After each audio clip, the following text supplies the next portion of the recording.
ओम कर्पण्यदोषो भगतस्वभावकवृक्षां तं धर्मसमूढचेतक श्रेयस्या निश्चितं ब्रूहि तन्मे शिष्यस्ते अहं शाधिमां तां प्रपन्नम्।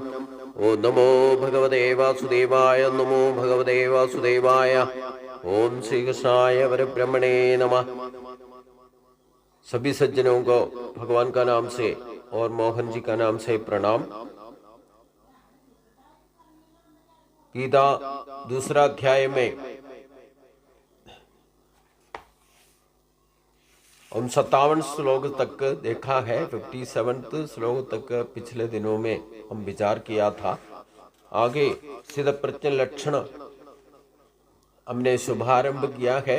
इसमें अभी 58वें श्लोक में भगवान बताता है, यदा संहरते जायं कुर्मो कानिव सर्वशः इंद्रियाणि इंद्रियार्थेभ्यगतस्य प्रज्ञा प्रतिष्ठिता।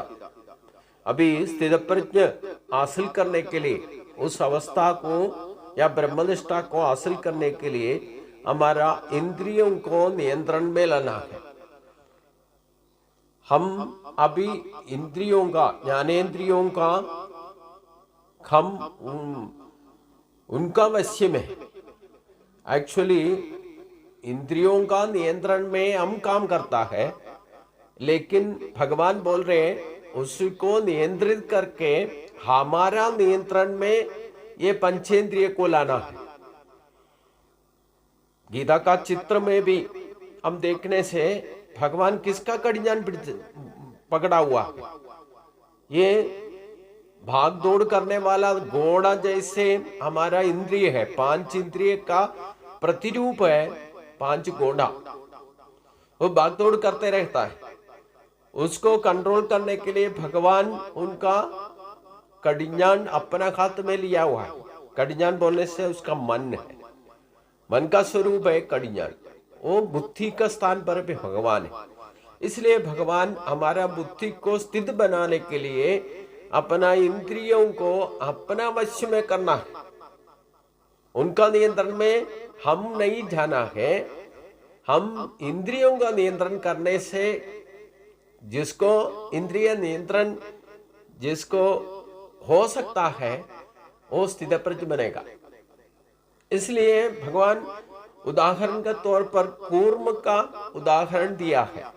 जैसे कि कछुआ अपना प्रतिसंध कोई भी वक्त में अपना पंच इंद्रिय को अपने आप अंदर करता है।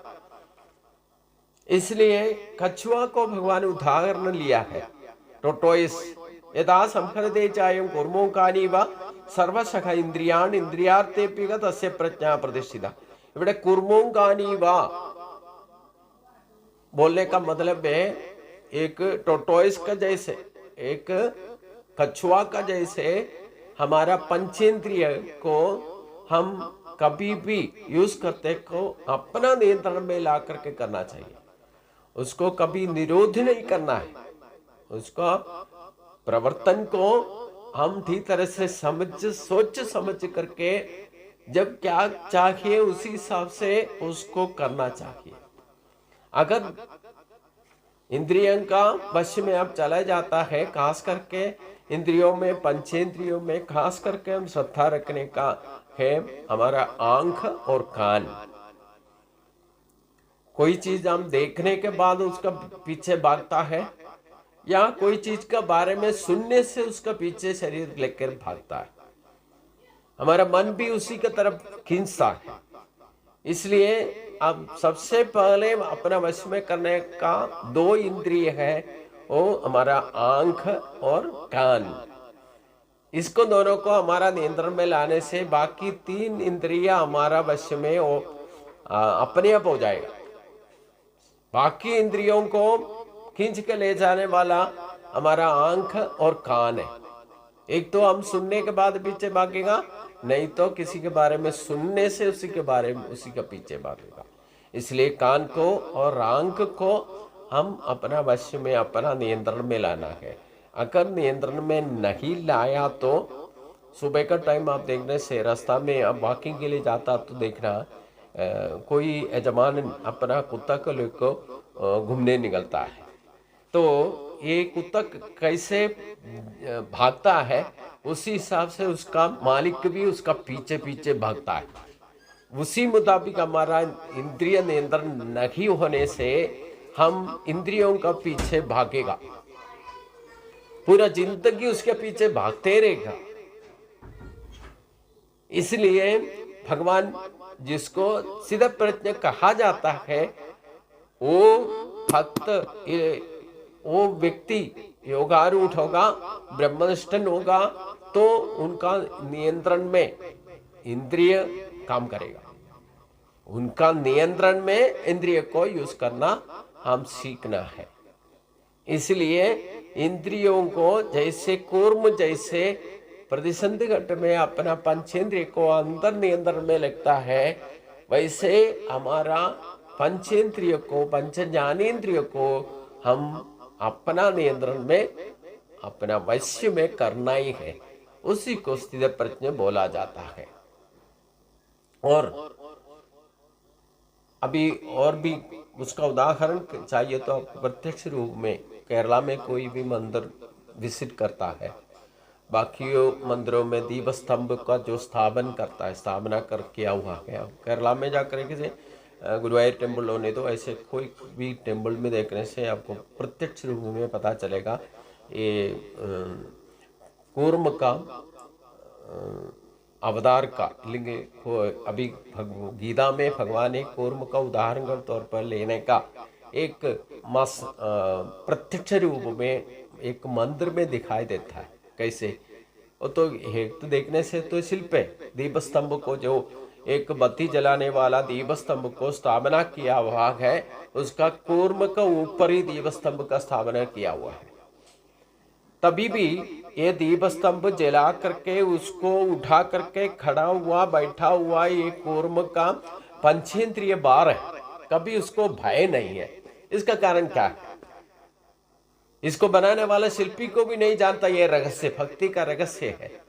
अब गुरुवायूर टेम्पल केरला का कोई भी प्रदेश में होने दो, दिल्ली में होने दो या बॉम्बे में होने दो, केरला का मॉडल में बनाया हुआ टेम्पल में, क्षेत्र में जाकर के आप देखेगा तो उधर दीप स्तंभ का स्थापना किया हुआ है एक कूर्म कछुआ के ऊपर है। वो कछुआ का पंचेंद्रिय, पांच इंद्रिय भी उसी टाइम में बाहर है, जबकि हम जाकर के हाथ लगाने से उसको पंचेंद्रिय को अंदर कर देता है। इतना भयभीत है वो। प्रतिसंधि घट में उसका इंद्रिय को अपना नियंत्रण में लाके अंदर करता है, उसके बाद उठा करके अब उसको फेंकने से भी उनको कुछ नहीं हो सकता, उतना मजबूत है उसका कवच जो है। और अवतार में भी दशावतार, भगवान का 10 अवतार में भी देखो, पहले मछली का अवतार लिया है भगवान ने। दूसरा अवतार जो है मछली का सविशेषता क्या है? वो केवल पानी में रह सकता है, पानी में जी सकता है। वो पानी से निकाल करके हम जमीन में डालने से वो ऐसे मर जाएगा, जीवन छोड़ देगा। इसका मतलब जो है नारायणन का तत्व को पहली बार भगवान ने प्रकट किया है मछली का द्वारा। नारायणन बोलने से पानी में रखने वाला है, उसी को नारायणन कहता है। जो हमारा शरीर में भी ईश्वर को हम ढूंढ के घूमते फिरते हैं, ईश्वर कहा है। हमारा शरीर में पूरा का पूरा पानी है, वो पानी में रस में, पानी का रस जो बोलने से उसी में हमारा जीवन तड़पता है। अगर पानी नहीं होने से हमारा शरीर से जीवन, शरीर छोड़ के चला जाएगा। तो दूसरा अवतार क्या था? इसी को ज्ञान वेदांत बोलते हैं। यही वेद सत्य को हम जानना चाहिए, उसी के लिए भगवान ने मछली के रूप में पहली अवतार लिया है। और दूसरी अवतार है कूर्म। कूर्म का मतलब क्या है? वो पानी में भी रह सकता है और जमीन पर भी रह सकता है। इसको दोनों तरफ रहने के लिए अपना इंद्रियों को नियंत्रण करना वो बुरी तरह से जानता है। उसको पानी में रहने से भी उसका जिंदगी सफल हो जाएगा, अगर जमीन में रहने से भी उसको मरेगा नहीं। मछली ऐसे नहीं है जमीन में रहने से वो मर जाएगा, सिर्फ पानी में रह सकता है। तो हमारा इंद्रिय नियंत्रण का तरीका कूर्मों का प्रतिरूप में भगवान ने दिखाया गया है। और दूसरा, अभी मैं एक प्रत्यक्ष रूप में उदाहरण दिखाया है। केरल का मॉडल का जो भी मंदिर बना हुआ है उसका दीपस्तंभ का स्थापना किया हुआ है। एक कूर्म पंचेंद्रिय को बाहर किया हुआ ये कूर्म का ऊपर है दीपस्तंभ का स्थापन। उसको जला करके कितना भी गर्मी होने से भी वो ऐसे वो दीपस्तंभ को उठा करके रहता है। ये क्यों? यही तो बात है। जो भगवान के साथ में या भगवान का सामने भगवान का नियोग में कोई भी काम करता है उसी को इंद्रिय को नियंत्रण में ला सकता है और उसको कभी भी भय नहीं होगा। निर्भयत्व का गुण उसमें प्रकट हो जाएगा। वो एक कूर्मों ने दो, हम लोगों ने दो, जो भगवान का वास्ते हम अपना भगवान का श्रेष्ठता समझ करके हम अपना कर्तव्य कर्म को भगवान का चरण में समर्पित करते हुए कोई भी काम करेगा उसको कभी भयभीत होने का जरूरत ही नहीं है। इसी का तौर पर ये दीपस्तंभ का स्थापना एक कूर्म का ऊपर किया गया है। इसको बनाने वाला शिल्पी को पूछने से भी पता नहीं चलेगा उसको, क्योंकि इसके बारे में जानकारी नहीं है। इसलिए भगवान ने इधर उदाहरण के तौर पर कूर्म का इंद्रिय नियंत्रण के लिए किसको नमूना का तौर पर भगवान ने प्रस्तुत किया है, इसी को हम खास करके सोचना चाहिए। यदा संखरते चायं कूर्मों का निव सर्वशः इंद्रियान इंद्रियार्थेभ्यः तस्य प्रज्ञा प्रदे। जो अपना इंद्रिय को पंचेंद्रिय को अपना नियंत्रण में जो वश में करेगा उसको ही सिद्ध प्रज्ञ कहा जाता है। अगर इंद्रियन हमारा नियंत्रण में नहीं है, हमारा वश में नहीं है, तो हम इंद्रियों का नियंत्रण में चले जाएगा तो हम जिंदगी में कभी खुशी नहीं हो सकता है। हम सुख दुख का, लाभ नष्ट का, जय पराजय का पीछे भागेगा, कर्म बंधन पड़ेगा, प्रारब्ध पड़ेगा, अगले जन्म के लिए कारण हम लोग खुद बनेगा। ये इंद्रियों को नियंत्रण नहीं होगा, मुश्किल है। उसका कारण क्या है? विषया विनिवर्तन्ते निराहारस्य देखिनगर रसवर्चम रसोप्यस्य परम दृष्ट्वा निवर्तते। इंद्रियों का नियंत्रण का कारण, नियंत्रण नहीं होने का एक ही कारण है, वो इंद्रिय हमेशा उसका तसली होगा, उसी विषयों का पीछे भागने का। बाह्य विषयों का पीछे भागना ही ये इंद्रियों का धर्म है। कुछ देखेगा उसके पीछे हमारा मन चले जाएगा, कुछ सुनेगा उसके पीछे चले जाएगा। अगर खाने का कोई अच्छा चीज देखने से भी हमारा उसका पीछे भागने का वो चाहिए करके सोचेगा, या अच्छा गंध कहीं भी सुनेगा उसके पीछे हमारा शरीर प्रेरित हो जाएगा। या स्पर्शन सुख के लिए हम उसके पीछे भाग, मतलब पंचेंद्रियों का विषय कोई भी उसका सामने आ जाता है वो उसके पीछे पहले मन भागेगा, मन का पीछे हमारा शरीर भी भागना शुरू करेगा। तो हमने जो कुछ भी काम करते हुए आदमी भी उसको छोड़कर भी चले जाएगा। इसका कारण सारे इंद्रियों का नियंत्रण नहीं होने का एक ही मतलब पे वो विषयों का पीछे भागने का स्वभाव उसका धर्म है।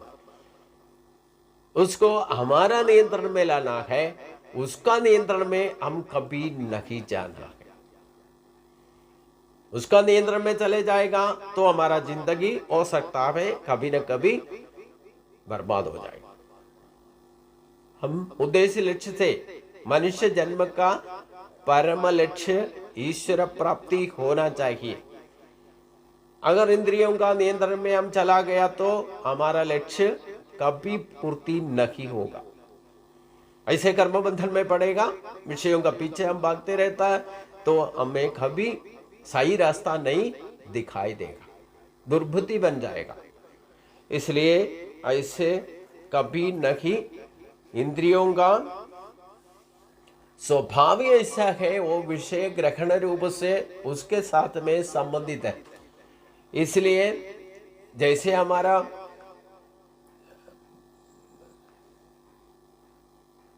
आहार के लिए हम भागते रहता है, हम भूख लग गया, कुछ भी मिलने से उसका पीछे भागेगा। वैसे इंद्रियों का आहार क्या है? एक एक विषय। आंख का आहार क्या है? उनको जो कुछ भी देखना चाहते हैं वो देखने के पीछे भागेगा। कान का आहार क्या है? कोई भी सुनने के बीच में कान का शक्ति भागेगा। वैसे नाक का आहार क्या है? उसको कोई गंध मिलने से उसके पीछे भागेगा। तो हमारा जीभ का धर्म क्या है? उसको कोई अच्छा खाना मिलेगा या अच्छा चीज मिलेगा, स्वादिष्ट होगा तो उसके पीछे भागेगा। और तुक का धर्म क्या है? कोई स्पर्शन सुख मिलने से उसके पीछे भागेगा। यही उनका स्वभाव है, वो हम नहीं टाल सकता है। लेकिन वो उनका नियंत्रण में हम कभी नहीं जाना है, उनको हमारा नियंत्रण में लाने। कब क्या करना है हम सोच समझ के, हमारा लाइक है या ना लाइक है तो हम खुद सोच करके इंद्रियों का हमारा वश में करना है। उसी का कोशिश करने वालों को सीधा प्रज्ञ माना जाता है। और उसी को और स्पष्ट भगवान कर रहे, एतदोख्य भी कौन्तेय पुरुषस्य विपश्चितः इंद्रियाणि प्रमादीनि हरन्ति प्रसवं मनः। इसके पीछे हम भागना बहुत क्लेश है करके भगवान बोलते हैं। क्योंकि हम इंद्रियों का नियंत्रण कर दिया, समझ लो मुंह हमारे सामने रखा हुआ कोई भी चीज, इंद्रियों का विषय का कोई भी संबंधित वस्तु हमारा सामने रखा है, हम शरीर का हाथ से लेकर के उसको उठाने का कोशिश नहीं कर रहा है, लेकिन हमारा मन बोलेगा ये मिलना चाहिए, मेरे को चाहिए करके बोलेगा। हम हरकतों से, शरीर का कर्मेंद्रियों से उसके पीछे नहीं भाग रहे हैं और उसको हासिल करने का कोशिश नहीं करता है, लेकिन हमारा मन भी इसको छोड़ना चाहिए। जब तक मन से भी ये नहीं निकलेगा तब तक कि मन हमारा उसके पीछे भागेगा। हम शरीर से, व्यक्ति रूप से इसको ठीक तरह से श्रद्धा से समझना, हम कोई भी चीज का आग्रह है वो वस्तु का पीछे शरीर को लेके नहीं भागता, चुपचाप बैठा है, समझ लो। कर्मेंद्रियों को भी अपना नियंत्रण में लाके हम चुपचाप बैठा है। हमारा सामने रखा हुआ है ये वस्तु, हमारा मन का आग्रह वाला या हमारा इष्ट वस्तु जो भी हमारा सामने रखा हुआ है, हम हरकतों से उसको हासिल करने का कोशिश नहीं करने पर भी हमारा मन उसका पीछे भागेगा, उसको भी नियंत्रण में लाना है। ये लघु सात्य नहीं है करके भगवान बता रहे। यही तो बोलता है, ततोखी भी कौन्तेय पुरुषस्य विपश्चितः इंद्रियाणि प्रमादीनि हरन्ति प्रसवं मनः। क्योंकि इंद्रिय नियंत्रण लघु साध्य नहीं है। बोलने के लिए अच्छा है, सुनने के लिए अच्छा है, आसान है करके सोचेगा, लेकिन इतना आसान काम नहीं है। इसलिए मनुष्य का मन को नियंत्रित करना इतना आसान तरीका नहीं है। उसके लिए क्या करना चाहिए, आगे श्लोक में भगवान बता रहे हैं। इसको इंद्रिय नियंत्रण को आप लाना है तो इंद्रिय नियंत्रण करना चाहता है वो आदमी पूर्ण रूप से भगवान को समर्पित करना है। क्योंकि इंद्रियों का ईश्वर बोलने से वो भगवान है। ऋषिकेश बोलता है भगवान को एक नाम से पुकारा जाता है तो भगवान पूरा इंद्रियों का ईश्वर है। इसलिए ईश्वर का अनुग्रह नहीं होने से, इंद्रियों का मालिक का अनुग्रह नहीं होने से हम कितना भी कोशिश करने से भी ज्ञानेंद्रियों को हम अपना वश में, हमारा नियंत्रण में नहीं ला सकता है। इसलिए भगवान ने बोला इंद्रिय नियंत्रण लघु साध्य नहीं है। उसके लिए साध्य क्या है, कैसे हम हो सकता है, वो भी आपको भगवान मार्ग बता रहा है। भगवान जो नहीं हो सकता है उसके बारे में भी बताया, उसको कैसे करने से वो हो सकता है।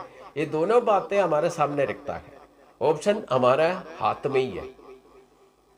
अगर हम खुद अपने आप अपना मर्जी से कोशिश करने से इंद्रिय नियंत्रण इतना आसानी से हमें नहीं कर सकता, लेकिन उसके लिए भगवान ने एक तरीका बताया।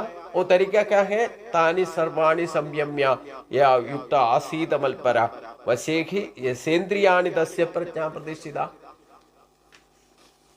ये विषयों का पीछे भागने वाला इंद्रियों का और मन को नियंत्रण करना इतना आसान काम नहीं है। वो भगवान खुद बता रहे, वो लघु साध्य नहीं है। तो उसको नियंत्रण करने के लिए क्या करना चाहिए? वो इंद्रियों को नियंत्रण करना के लिए कुछ समय के लिए कम से कम उसको अपना वश में ला करके योग युक्त बनना है। उसका शक्ति को हम नियंत्रण में ला करके, नियंत्रण में लाना तो और किसी में उसको अटैच करना। अभी अलग अलग सब्जेक्टों में, अलग अलग विषयों में भागने वाला इंद्रियों को थोड़ा सा नियंत्रित करके एक ही वस्तु में, एक ही शक्ति में उसको कंसंट्रेट करना है। मन को एक ही जगह, एक व्यू पॉइंट में रखना है। उसके लिए उपाधि लेना है। उपाधि क्या है ये भी भगवान बता रहे हैं। मेरे को विचार करो, मेरा चरण में आओ, मेरा विग्रह रख करके पूजा करो। इसी के लिए विग्रह आराधना या विग्रह उपाधि रख करके हम अपना इच्छा ईश्वर को पूजा करने के लिए एक ट्रेडिशन बना हुआ है। भगवान ने हमारा इंद्रियों को ना नियंत्रित कर सकता है करके बोला, आसान नहीं है। उसको नियंत्रण करने के लिए मेरा स्वरूप को उपाधि रूप में तुम अपना मन में लाओ।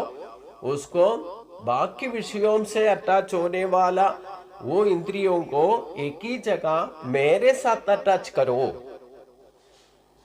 एक ही लक्ष्य में हमारा पंचेंद्रियों को और मन को, 6 सेंस को एक ही साथ एक ही व्यू पॉइंट में रखो, मेरे को विचार करो। ये तो तानि सर्वाणि संयम्य युक्त आसीद मलपरा।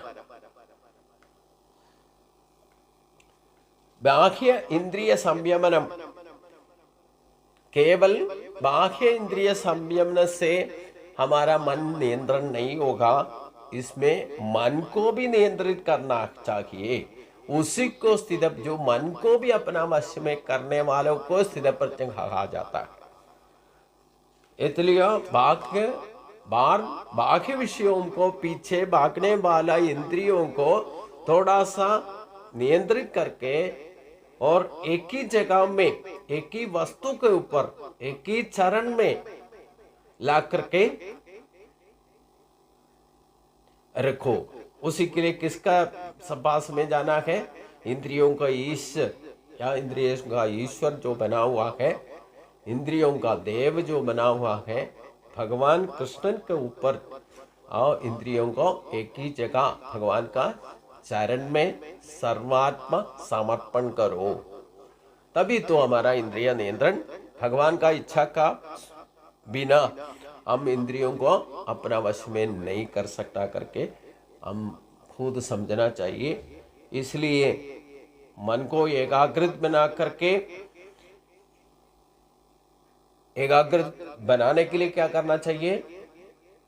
अनेक विषयों में व्यापरित करने वाला मन को और इंद्रियों को एक ही जगह में ला करके एकाग्रित करने के लिए भगवान को ही ध्यान में लो। तब अपने आप इंद्रिय अपना स्वाधीन में आएगा। अगर इंद्रियों को स्वाधीन में इसी रूप से नहीं करने वालों का गति क्या होगा करके आगे भगवान 2 श्लोक में बता रहे। ओम आगे दिनों में हम सोचेंगे अगले का दोष। अगर हमने भगवान ने जो तरीका में सिखाया है उसी हिसाब से योग युक्त बना करके इंद्रियों को अपना वश में करके मन को भी भगवान का चरण में लगा करके अपना इंद्रियों का नियंत्रण करने का एक तरीका भगवान ने बताया। अगर कभी भी हमने भी किसी भी कोशिश करने से भी जिंदगी में कभी उसको हासिल नहीं कर सकता, अगर हासिल करते थे कर दिया तो हासिल करने वाले को स्थितप्रज्ञ कहा जाएगा। अगर हासिल नहीं करने वालों को गति क्या होगा वो अगले श्लोक 2 श्लोक में बता रहा है। क्या है करके हम अगले दिनों में सोचेंगे। सभी को नमस्कार।